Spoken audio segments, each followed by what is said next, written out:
भारत से दुश्मनी और चीन से सैन्य मदद, भारतीय सैनिकों को निकाल रहा मोइजू।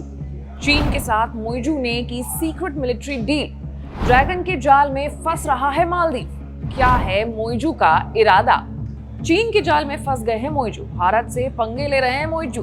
भारत से मालदीव के रिश्ते जैसे ही खराब हुए वैसे ही चीन ने अपना फन फैलाना शुरू कर दिया है। अपने कर्ज दो नीति से कई देशों को तबाह कर चुके चीन की नजरें अब मालदीव पर है। क्या है पूरा मामला, आज बात इसी मुद्दे पर करेंगे। नमस्कार, मैं हूं आशीष सिंह आनंद और आप देख रहे हैं एबीपी लाइव। दरअसल भारत के 85 सैनिकों को जाने का आदेश देने के बाद अब मालदीव की सरकार ने चीन के साथ 2 सीक्रेट मिलिट्री डील साइन की है।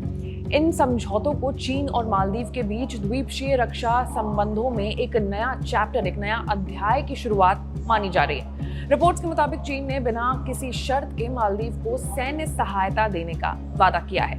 हालांकि ये सैन्य मदद किस तरीके की होगी, अभी इस बारे में अधिक जानकारी सामने नहीं आई है, लेकिन दोनों देशों के बीच सैन्य संबंध गहरे हो रहे हैं। इसके अलावा चीन के रिसर्च शिप चियांगयांग होंग 3 को लेकर भी एक समझौता हुआ है। ये जहाज हाल में ही मालदीव पहुंचा था।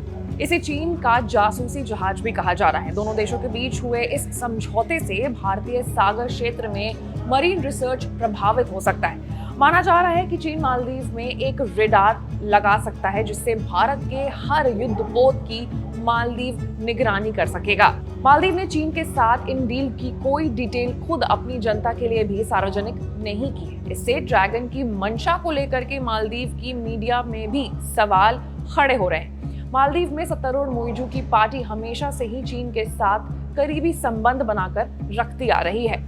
वहीं अब अगर भारत की बात करें तो मालदीव के राष्ट्रपति मोइजू ने कहा है कि 10 मई के बाद कोई भी भारतीय सैन्य कर्मी देश के अंदर मौजूद नहीं रहेगा। यहाँ तक कि उनका ये भी कहना है कि ना ही वो यूनिफॉर्म में रहेगा, ना ही वो बिना यूनिफॉर्म में रहेगा। 10 मई के बाद देश में कोई भी भारतीय सैनिक मौजूद नहीं होंगे, ना ही नागरिक वेशभूषा में और ना ही वर्दी में। भारतीय सेना इस देश में किसी भी प्रकार के कपड़े में नहीं दिखने चाहिए।